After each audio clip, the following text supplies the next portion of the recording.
बोलो श्री रामचंद्र भगवान कृष्ण कन्हैया लाल गौरी मातनी हेलो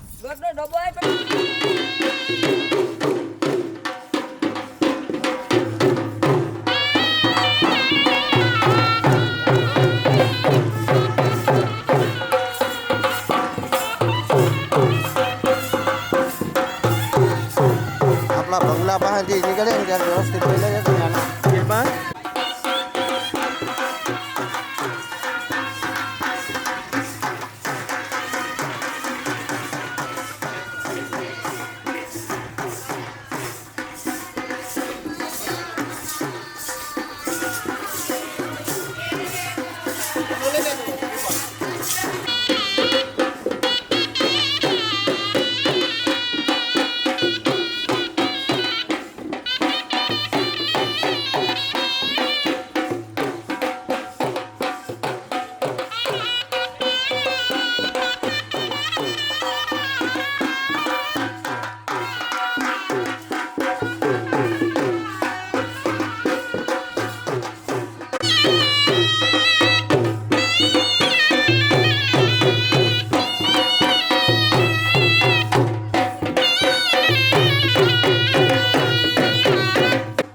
रामे रामः रामे करे च रङ्गः लक्ष्मणामयोध्यायां च अयोध्यावधं पुत्रः सीतारामे च रम्य च रमे च रामायणे ओम भूर्भुवः रामलक्ष्मण पुष्पमालाः अर्पितामः अतः रहितां चित्रैः भगवान श्री राम उक्त पूजनमते पुष्पमाला अर्पितामः जानकी मैयाः पुष्पमाला अर्पितामः लक्ष्मण देवताः पुष्पमाला अर्पितामः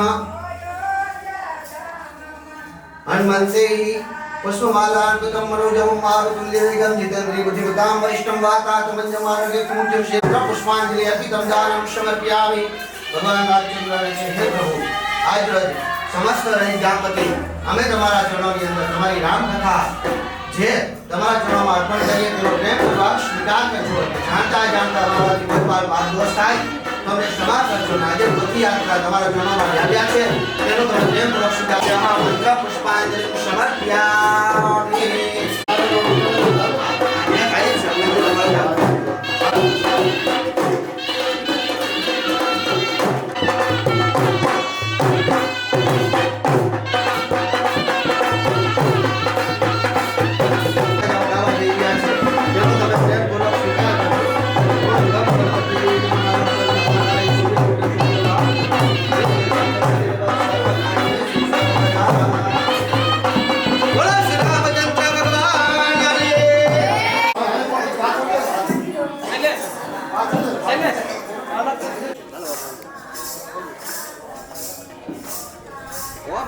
अर्पण कर दीजिए ले ले मतलब रूटा गंधर्वस्य मंत्र पुष्पांजलि अर्पितं दानं समर्पयामि।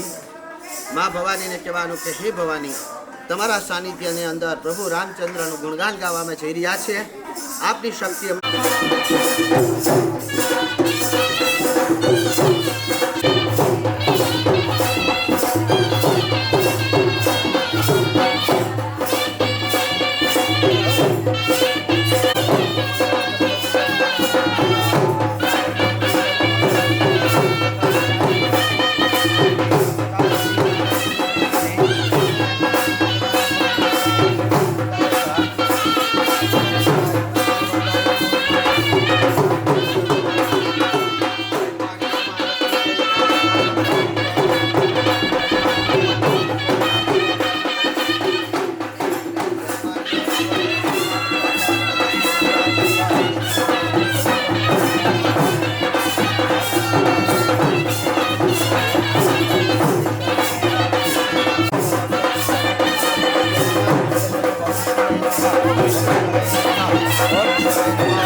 बोलो श्री रामचंद्र भगवान की।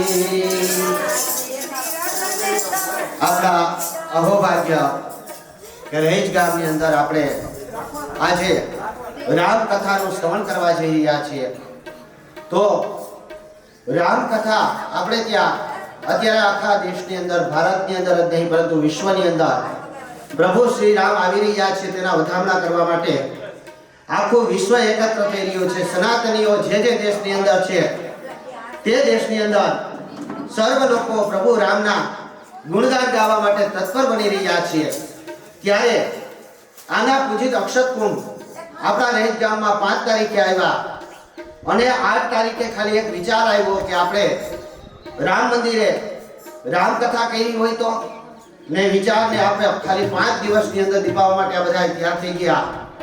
તો આજે પ્રથમ દિવસે ભગવાન શ્રી રામની આરાધના કરી અને પ્રદક્ષિણા ભગવાન રામની સ્તુતિ સાથે શ્રી રામ જય રામ જય જય રામ, શ્રી રામ જય રામ જય જય રામ, શ્રી રામ જય રામ જય જય રામ, શ્રી રામ જય રામ।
महाराजनी जय शीतला मातनी जय गात्राण मातनी जय चायनवाई मातनी जय भगवती आंगल मातनी जय कृष्ण कन्हैया लाल की जय चामुंडा मातनी जय अमरेश्वर महादेवनी जय ओम नमः पार्वती पते हर हर महादेव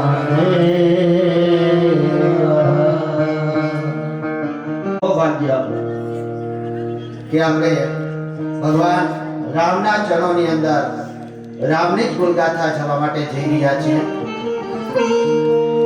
આપણા સનાતન ધર્મની અંદર લગભગ 300 થી ઉપર રામ કથાઓ મળે છે. એમાં તમે લોકો જેનાથી પરિચિત છો એવી બે રામ કથાનું આપણે અહીંથી આલેખન કરીશું. અને અહીંયા પ્રથમ આપણે વાલ્મીકી રચિત અને વાલ્મીકીએ જે રામાયણ રામના જન્મ પહેલા લખી નાખી હતી કે દશરથના ઘરે પરમ કૃપાળુ પરમેશ્વર પરબ્રહ્મ પરમ તેજ શ્રી હરિ નારાયણ જન્મ લેશે અને રામ તરીકે તે પ્રસિદ્ધિ પ્રાપ્ત કરશે. આ સર્વત્ર કથા વાલ્મીકી ઋષિએ નારદજીના કહેવાથી રામના જન્મ પહેલા લખી નાખી હતી. અને અત્યારે જે આખા સનાતન ધર્મની અંદર જે કથા સૌથી વધારે વચાય છે, સર્વથી વધારે ગવાય છે એવી કથા એટલે તુલસીદાસ કૃત કથા રામ માનસ છે. આ રામચરિત માનસ નું આપણે ગુણગાન ગાવા જઈ રહ્યા છીએ. તો એને કીધું એમ કે અયોધ્યાની અંદર ભગવાન રામચંદ્ર 550 વર્ષથી વધારે વર્ષથી પોતાનું ઘર હોવા છતાં પણ ટેકની અંદર બારોબાર બેસી અને આપણે દર્શન કરવા જતા તો બારોબાર એક ટેકની અંદર રામ લક્ષ્મણ જાનકીની મૂર્તિ રાખેલ હતી અને ત્યાં આપણે દર્શન કરવા જવા પડતા. અહીં 550 વર્ષ બાદ ભગવાન રામચંદ્ર ની 22 જાન્યુઆરીએ પ્રાણ પ્રતિષ્ઠા થઈ રહી છે. ત્યારે સર્વ સનાતનીઓ રામના રંગમાં રંગાઈ ગયા છે. અને કેવા કેવા રંગો રંગાયા છે.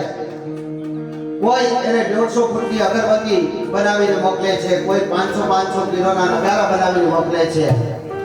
તો આજે તો રાજકોટની અંદર 170 ફૂટનો પુષ્પમાળા બનાવી અને દીકરીઓ મોકલી.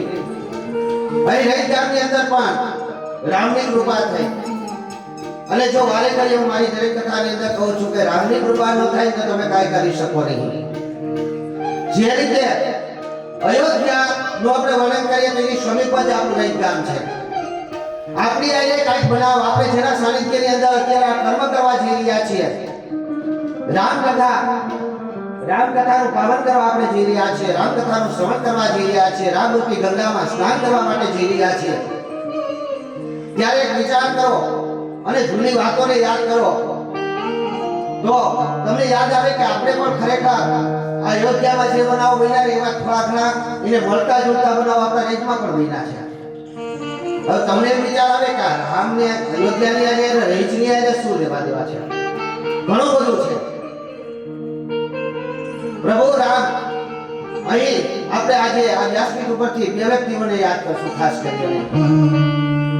પરંતુ પેલા રામચરિત માનસની અંદર આપણે પ્રવેશ કરીએ, એનો મહાત્મ્યની અંદર પ્રવેશ કરીએ એ પેલા બુદ્ધિના દેવતા તેમજ આ કાર્યની અંદર કોઈ વિઘ્ન ના આવે એવા ગજાનંદ ગણપતિ મહારાજની પ્રથમ સ્તુતિ કરી અને પછી આપણે મહાત્મ્યની અંદર પ્રવેશ કરીશું. વક્રતુંડ મહાકાય સૂર્યરોહિ શનાભ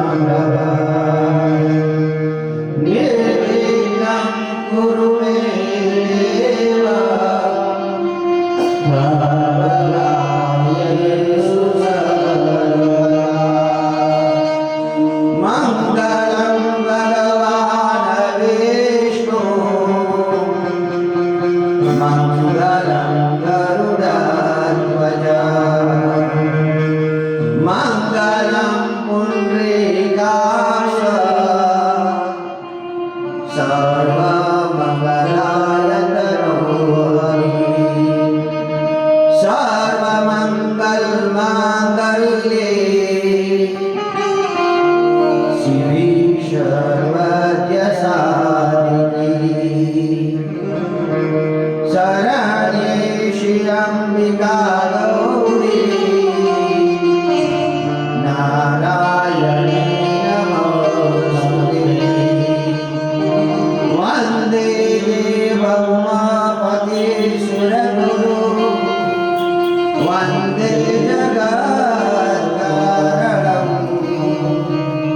वन्दे पयशभूषणं मृगधरं वन्दे पशूनापतिं मनोजवं मारुतुल्यवेगं जितेन्द्रियं बुद्धिमतां वरिष्ठम् वातात्मन्यं मारुतोत्तमोऽप्यम् श्रीरामदूतं शरणं प्रपद्ये श्रीरामदूतं शरणं प्रपद्ये प्रथम भगवान श्री रामनाथ જન્મની અંદર એના સાનિધ્યની અંદર આપણે એની રામકથા કરવા જઈ રહ્યા છીએ એટલે પ્રથમ ભગવાન શ્રી રામચંદ્રના ચરણોમાં મારા વંદન કરી ભગવાન વિષ્ણુ સ્વરૂપ વ્યાસજીને વંદન કરી વ્યાસપીઠ ઉપર રામચરિત માનસને વંદન કરી આ ક્ષેત્રના સાનિધ્ય દેવતા જગદંબા ભવાનીની વાત જ અહીંથી શરૂઆત થશે આપણે રામકથાની શરૂઆત કરશું તો પહેલા ભવાનીની વાતની શરૂઆત થશે એવા માતા ભવાનીના સાનિધ્યની અંદર આપણે આ રામકથા ની ગાથા ગાવા જઈ રહ્યા છે એવા માં ભવાની જગદંબાને પ્રણામ કરી પવન સુત હનુમાનજીને પ્રણામ કરી બ્રાહ્મણો તેમજ સરસ્વતીના ઉપાસકોને પ્રણામ કરી આપ સર્વના જીવની અંદર શિવરૂપી વસતા શ્રોતા સ્વરૂપી ભગવાન શ્રી રામને નમસ્કાર કરી આજની કથાનો આપણે પ્રારંભ કરીશું કથાનો પ્રારંભ રામચરિતમાનસની અંદર ત્રણ જગ્યાએ એક સાથે રામકથા સાંભળવામાં આવે છે પ્રથમ તો કાલભૂષણજી ગરુડજીને આ રામકથા કહે છે આ જ રામકથા વાલ્મીકીને નારદજી કહે છે અને એક બાજુ માં ભવાની ને કૈલાસ ઉપર ભગવાન ભોલેનાથ કહે છે ભાઈ મંગળાચરણની અંદર પ્રવેશ કરીએ શ્રી રામચંદ્ર ગોપાલ ભજમાના હરણ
ભવયુધારુણં શ્રી રામચંદ્ર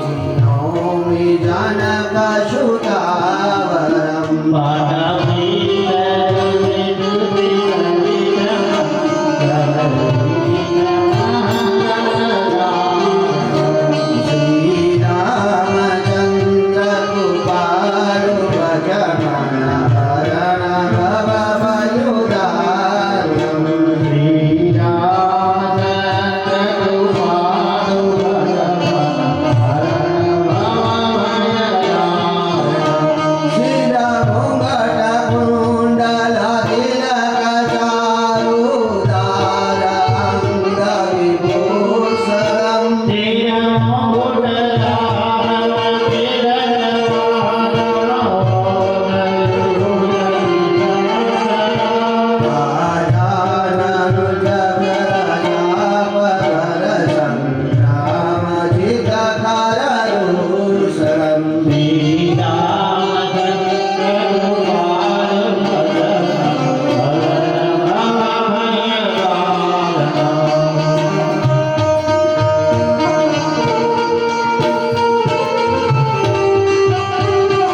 ભગવાન રામચંદ્રનો મંગલાચરણ કરી અને આપણે રામાયણની અંદર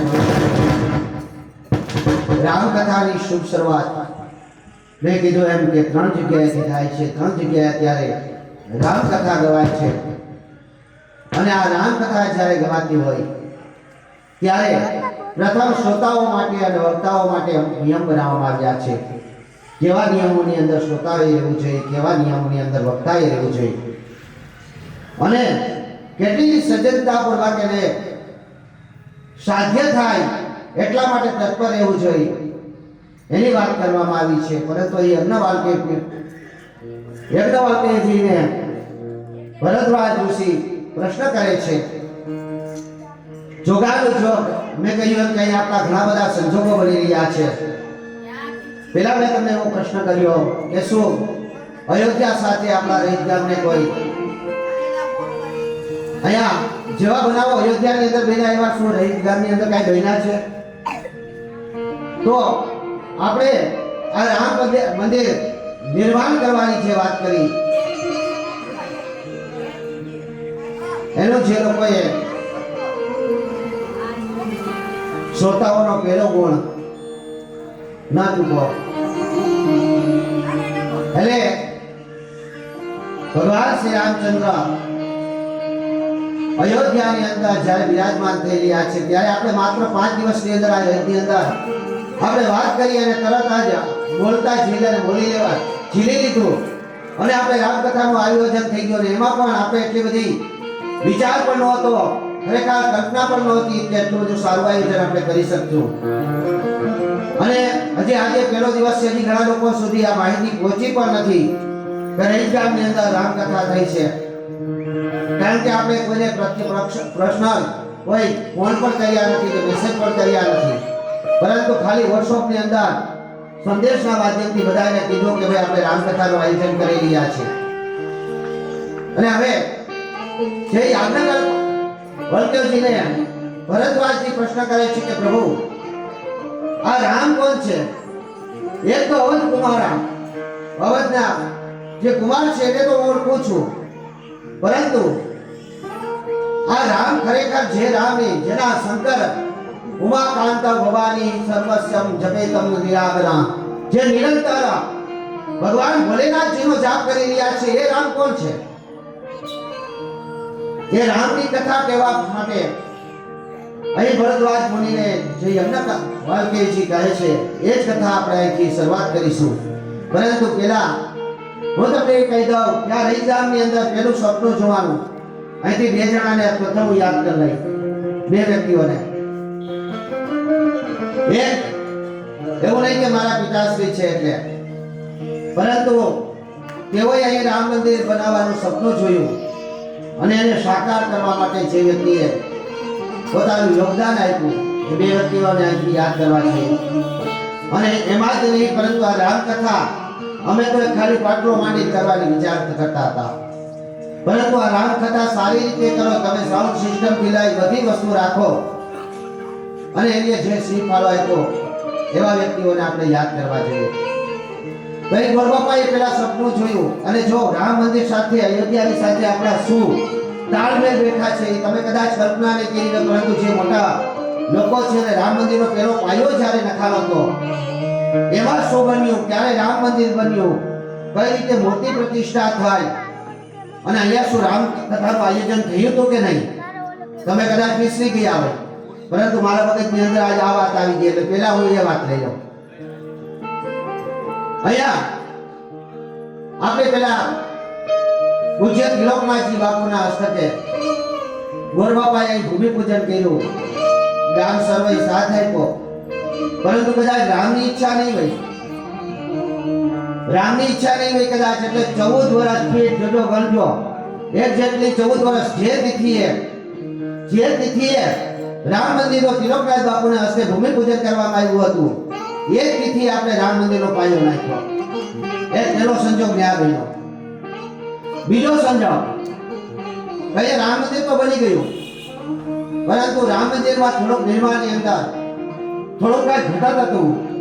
ત્યારે આ રામ મંદિરના મૂર્તિ પ્રતિષ્ઠાના દાતા, મૂર્તિના દાતા, જેનો આપણે ફોટો રાખ્યો છે એવા હીરા કાકી કેશુરભાઈ રામને પણ આપણે અહીંથી યાદ કરવા જોઈએ કે તેમણે મહાફાળો આપી રામ મૂર્તિના તમામ મૂર્તિનો પરિપૂર્ણ રીતે ખર્ચો એટલાય ભોગવ્યો હતો. અને મને યાદ છે ત્યાં પ્રમાણે 3 દિવસની જે આ મૂર્તિ પ્રતિષ્ઠા આપણે કરી ત્યારે તેઓએ એ મૂર્તિ પ્રતિષ્ઠાની અંદર ભોજનની વ્યવસ્થા આપી, ખર્ચ પણ તેઓએ ભોગવ્યો હતો. અને હમણાં થોડાક સમય દિવસ પહેલા એવું કહેવાય છે કે જ્યાં અર્ધાંગની સાથ ન આપે તો તમે કોઈને ચા પણ ન પાઈ શકો. મને એ દિવસો યાદ છે, હું ખુદ ગયો હતો જ્યારે ગોરબાપા હું ત્યાં ગયો માલદેવભાઈના ઘરે, ત્યારે ગોરબાપા થોડુંક શરમ વિચારતા હતા કે કઈ રીતે વાત કરવી કે ભાઈ આ મૂર્તિ આપણે સારી રાખવી છે અને લાખો રૂપિયાની મૂર્તિ આવે છે. ત્યારે હીરા કાકી બોલ્યા હતા કે જે કાંઈ તમારા મનની અંદર સંદેહ હોય, મંજુબેન બેઠા નહીં પણ હતા, તમારા મનની અંદર જે કાંઈ વાત હોય કરો, અમને થોડીક માહિતી મળી ગઈ છે. ત્યારે એને જ્યારે એક શબ્દ કહેવામાં આવ્યો ત્યારે હીરા કાકી છે જે ગોરબાપાને બોલતો ઝીલી લીધો હતો અને કીધું કે તમારે આપણા તરફથી આ બધું આપવાનું છે. અને આ મૂર્તિ પરિપૂર્ણ રીતે દાતા બન્યા હતા એવા હીરા કાકી. જો પત્નીની ઈચ્છા ન હોય તો તમે કોઈને ચા પાણી બોલાવી શકો. અર્ધાંગીની જો તમારા ઘરની અંદર ઈચ્છા ન હોય, કોઈને ઘરે તમે ચા પીવા લઈ જાઓ અને ઘરવાળી તમને સાથ સહકાર ન આપો તો તમે કોઈને ચા ને પાણી પણ ન પાઈ શકો. તો લાખો રૂપિયાનું દાન આપવું હોય અને ઘરવાળી પોતે એમ કહેતી હોય કે આ દાન દઈ ગયો તો એ કેટલું અહોભાગ્ય કહેવાય. એટલે એવા આપણે હીરા કાકીનું સ્મરણ કરીએ. બીજી વાત આવી કે 14 વર્ષ વીતી ગયા પછી કદાચ અહીંયા જય ગોરબાપાને જાય. મેં તમને કીધું કે મારા પિતાશ્રી છે એટલે નહીં, પરંતુ એ સપનું જોયું હતું ને આ લોકોએ તેમના સપનાને સાકાર કર્યું. અહીં આપણે કાર સેવકોની વાત કરીએ તો ઘણા બધા કાર સેવકો જે 90 ની અંદર રામ મંદિર બનાવવા માટે તૈયાર થયા હતા, એવા લાખો, આમ તો 3.5 લાખથી વધારે લોકોનું મૃત્યુ અત્યાર સુધીમાં બતાવે છે. પરંતુ ઘણા કાર સેવકોનું 90 ની અંદર ગોળી મારીને એક રીતે હત્યા કરી દેવામાં આવી હતી. કારણ કે એવું કહેવાય છે કે જ્યારે આ કાર સેવકો વિરોધ કરી રહ્યા હતા ત્યારે પોલીસને જે સરકાર આદેશ આપ્યો કે ભાઈ તમે એની ઉપર ફાયરિંગ કરો, ગોળી મારો, પરંતુ એક નિયમ અનુસાર પહેલું તો ફાયરિંગ હવામાં કરવું જોઈએ, બાકી પગમાં મારવું જોઈએ ગોળી. પરંતુ આ જેટલા લોકો મૃત્યુ પામ્યા છે તમામના માથામાં ગોળી મારી, તેનો અર્થ એવો થયો કે જાણી જોઈને કાર સેવકોને મારવામાં આવ્યા હતા. આ વિશે હું એટલા માટે વધારે રહું છું કે આપણે જેના અનુસંધાને કથા કરી રહ્યા છે, આપણે ક્યાં કથા કરવાની મનમાં કઈ ઈચ્છા પણ હતી. અયોધ્યામાં રામ મંદિર બની રહ્યું છે અને અયોધ્યાની અંદર ભગવાન રામ પ્રભુ બિરાજમાન થશે. એના અનુસંધાને આપણે આ કાર્ય કરવા તત્પર બન્યા. એટલે અહીં વિશ્વ આકારમાંથી ભગવાનને વધામણા કરવા માટે જઈ રહ્યા છે, ત્યારે રહીત ગામ પણ એના વધામણા કરવા જઈ રહ્યા છે. તો આ 14 વર્ષ પછી જ્યારે એનો પાયો ખોદાણો અને આ મૂર્તિ પ્રતિષ્ઠા થઈ, એ મૂર્તિ પ્રતિષ્ઠાના દાતા તેઓ બન્યા. પરંતુ એક બીજી વાત અહીં આવી જાય, જો એનું પણ તમે ગણિત ગમે ત્યારે કરી લેજો. મારી પાસે તારીખ પર સાથે લખેલું છે, એમાં પણ આપણે કેટલા વર્ષો, કારણ કે અહીં હવે શ્રેય મારી ઉપર આવશે. તમે તો કે શા માટે તમને એવો થવું જોઈએ મનમાં, તો કે એટલા માટે કે રામ મંદિર બનાવવાની જવાબદારી લીધીને ગામનો આખો સહકાર મળ્યો, ફાળો મળ્યો. પરંતુ આજે તમે એટલા બધો ઊંચા ઓટલા જોઈ રહ્યા છો. આપણે આ આવતા પણ બીતા એવડો મોટો કોટ કહેવાતો અને 5-6 ફૂટના પાણા હતા, 5-7 ફૂટના પાણા હતા અને 4-4 ફૂટની લંબાઈ વાળા પાણા હતા. આ બધી ભરતી અમે ગામના યુવાઓને સાથે લઈને હાથે કરી દીધી. એની મજૂરી ક્યાંય દેવા નહોતી દીધી. પરંતુ અહીં રામકથાનું આયોજન થયું. હવે જો અયોધ્યા સાથે તાલમેલ કરો. અહીં રામકથાનું આયોજન થયું, પરંતુ રામની ઈચ્છા નહોતી. રામકથાનું આયોજન થયું, વ્યાસપીઠ આવી ગઈ, માંડવા નખાઈ ગયા અને બીજા ક્ષત્રિય સમાજના આપણા આગેવાન તે દિવસે 18/5/2007 ના રોજ અને તેદી પણ એકમ હતી, પુરુષોત્તમ સુદ એકમ 18/5/2007 ના રોજ જીલુ બાપુનું અવસાન થયું. આ બાજુ આપણે સામિયાની તૈયારી કરી રહ્યા હતા અને તેનું અવસાન થયું. ત્યારે ગામના જ્યારે ઉપસરપંચ પદે હતા તેઓ, એટલે અમુક લોકોની સલાહ લીધી કે ભાઈ આપણે શું કરવું. બાપુ પણ આવી ગયા હતા જે રામકથાની અંદર આપણા વ્યાસપીઠ ઉપર બિરાજમાન રહેવાના હતા, ભીખુ બાપુ. ત્યારે એવું નક્કી થયું, ગામના લોકોએ એવું નક્કી કર્યું કે આપણે રામકથા અત્યારે મુલતવી રાખવી જોઈએ. તો આજે એને 16 વર્ષથી વધારે વર્ષો વયા ગયા. 16 વર્ષથી વધારે વર્ષો વયા ગયા છતાંય આપણા આ રામ મંદિર બનાવી દીધું, પરંતુ આપણે આ રામકથાનું આયોજન ન કરી શક્યા. તો કદાચ જે રીતે રામે કદાચ એવું લખ્યું હોય છે કે આ રામ મંદિર બનાવવાનું સહી તારે ફળે જાય છે, રામકથા પણ પેલી તું આઈ વાત છે, પેલી રામકથા તું વાત છે. એટલા માટે કદાચ એ રામકથા આપણે મુલતવી રાખવી પડી હતી. તો અહીં યજ્ઞ વાલ્મીકીએ ભગવાન શ્રી રામની ગાથા ગાય છે. અહીં ભરતરાજજી પ્રશ્ન કરે છે કે અમે હવે કુમાર રામને તો અમે જાણીએ છીએ, ઓળખીએ છીએ. એક રામ એવા થયા કે જે દશરથના સુત દશરથના પુત્ર હતા, કૌશલ્યા નંદન હતા. આખો અયોધ્યા જેને માન સન્માન આપતું હતું, એ રામને તો અમે પૂરી જો.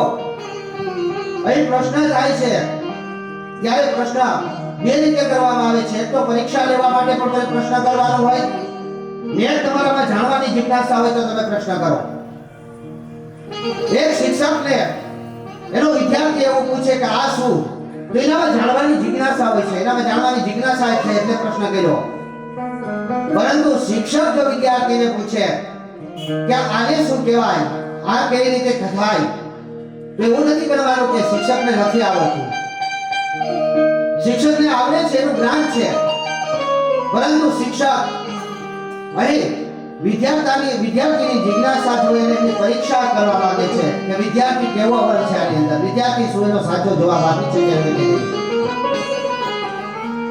એટલે અહીંયા ભરતરાજજી પોતાની જિજ્ઞાસા રજૂ કરતા કહે છે કે પ્રભુ અત્યારે અહીં તુલસીદાસ કહે છે અને તુલસીદાસનું મહત્વ પહેલા કહેવામાં આવ્યું છે કે તુલસીદાસ કોણ હતા અને તુલસીદાસે આ રામચરિત માનસ લખવાની શરૂઆત ક્યારે કરી. તો તુલસીદાસ તુલસી નામના બ્રાહ્મણીના દીકરા હતા અને તેનો જન્મ 1554 માં થયો હતો. અને જન્મતા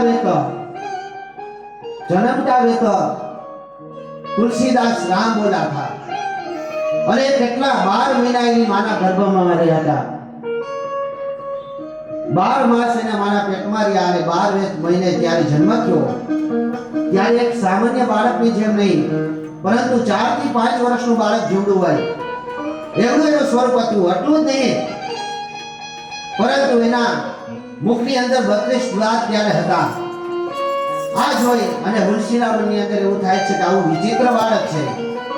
પરંતુ અહીં તુલસીદાસ જન્મતા આવે તો દરેક બાળકો રડે છે, કકળ કરે છે, ઉવા ઉવા કરે છે, પરંતુ તુલસીદાસ જન્મતા આવે તો બોલાતા રામ, અને રામ બોલા ત્યાંથી એનું નામ પડી ગયું રામ બોલા.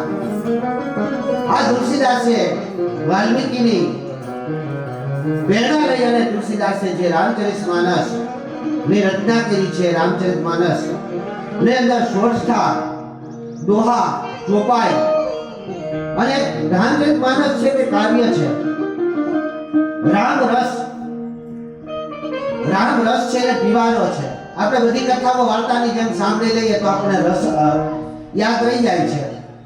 શ્રીમદ ભાગવતની અંદર મને એવું લાગતું હતું કે દેવી ભાગવત સૌથી અઘરી વસ્તુ છે. દેવી ભાગવતની અંદર જે પાત્ર, એક પાત્ર પર બીજું પાત્ર, બીજું પાત્ર પર ત્રીજું પાત્ર, અને ત્રીજા પાત્ર પર ચોથું પાત્ર આવી જાય છે. પરંતુ રામરસ એનાથી પણ અઘરો નીકળ્યો. કારણ પેલા સમજાવી દઉં કે રામરસ એટલા માટે કયા જે તુલસીદાસની ચોપાઈઓ છે એ ચોપાઈઓ કથા મેં તમને વારે ઘડી એક વાત હું કરીશ કે અત્યારે તમે લોકો સત્સંગી બની અને કથામાં આવી ગયા છો, પણ કથા તમારામાં આવી જોઈએ. કારણ કે અમારા ગુરુજીએ પહેલી શીખ અમને એ શીખડાવી હતી કે કોઈ પણ અજ્ઞાની વ્યક્તિ સામે જ્ઞાનનું પીરસવું નહીં, વાણીનો વિલાસ ન કરવો. વાણી વિલાસ મહાપાપ છે. તમે ગમે એવી શિખામણ દેવા આપવા બોલો, આપણે કહીએ કે બહેન સામે ભાગવત ન વચાય, પરંતુ ગમે તે શિખામણ દેવા મળો તો એ વાણીનો વિલાસ કર્યો કહેવાય ને વાણીનો વિલાસ કરશો તો એ પાપ ગણાશે.